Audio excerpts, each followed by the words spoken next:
My year's not up until March to renew my retirement visa. But I traveled out of the country a couple of times. And every time you travel out of the country, out of Thailand, and come back in, your 90-day entry starts again. At least that's what I'm told. I normally do the extension online, and I did it a couple times, and both times it got rejected. Yeah, I'm a little bit concerned about that. But I think I just might be missing the...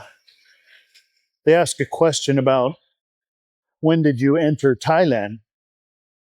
So I put in, my last date of entry, which is October 26th from the Philippines. And my 90-day would be the 24th of January. They decided I better go to the visa agent and see if they can have them expedite the process.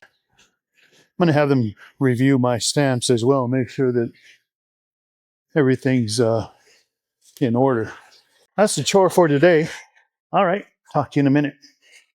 I delayed my learning Thai education. I've started and paused it so many times I can't keep count of how many times. But definitely it helps. So yeah, learn Thai if you're going to stay for any length of time, especially if you go out into the visit around the country in the rural areas. In some parts of Bangkok, it's all Thai. Now you'll find the taxi drivers and Bolt drivers, Ubers, similar to that.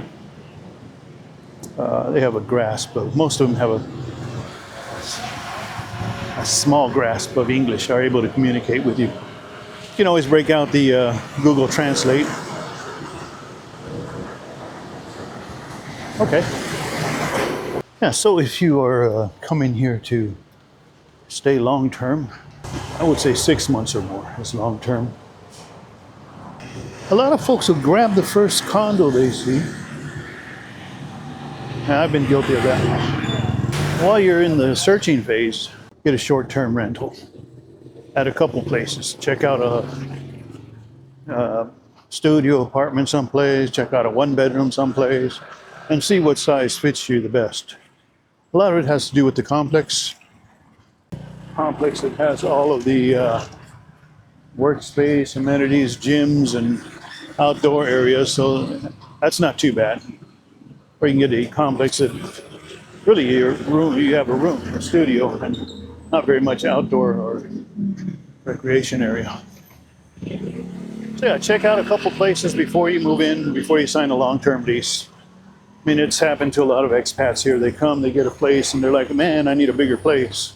Or I don't need this space this big, and end up stuck with it for a year. You're not, the cool thing about Thailand's leases though, you're not really stuck with it. I mean, you leave a month security and a month advance. You pay 3 months for a 1-year lease. So if the place is 15,000 baht, you're going to pay 45,000 baht to move in. Plus, it doesn't come with Wi-Fi or anything like that. That's another 500 baht a month. You don't really need a washer in the unit, but if you do have one in the unit, it makes things really convenient. I take my clothes to the laundromat right now, and the lady does it for me, and I take off, and 2 hours later, come pick it up, and cost about 40 baht more than if I did it myself, sometimes 50 baht more, depending on how many clothes I have. So, okay, I think that's good about apartments. Do some research before you settle into any of them. So once you book your flight and you land in Bangkok, of course you'll go through the immigration process and all of that. Get your stamp, 90 days entry, depending on the country you're from. Depending if you're alone or with a bunch of dudes or family, whatever. If you're going to Pattaya or Hua Hin, or I think those are the two main destinations. There's a couple other ones. Those two are the ones that I'm familiar with. especially Pattaya. So if you're going to Pattaya, you can get a bus ticket. It's about a 2-hour ride, depending on traffic, maybe 90 minutes to 2 hours. And they leave probably every hour. So you can get the bus ticket for about 145 baht, maybe a little less. They stop 3 or 4 places and drop off people. If you live near John TM Beach, you'll get off at the last stop. I've tried to get a Bolt at the airport and haven't been successful yet. But you can take a taxi to Pattaya. And again, if you're by yourself, it's going to run you 1,200 baht. Maybe a little bit more, a little bit less. That's around, what, 35 bucks, maybe 40. And if you're with another guy or a friend or two, you split the cost, and then you get a direct ride to your destination or a couple destinations. And then there's another choice inside the airport. There's AOT limo. And you walk up to their counter, tell them where you're going. They're going to give you a price, couple options, depending on the vehicle, 1,500 to 2,300. Or better than that, you can have your girlfriend pick you up.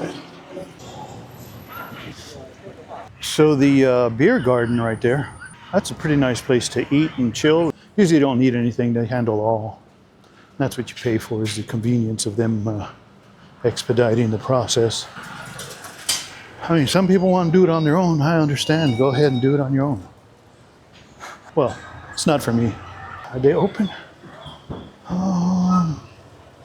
No, looks like it.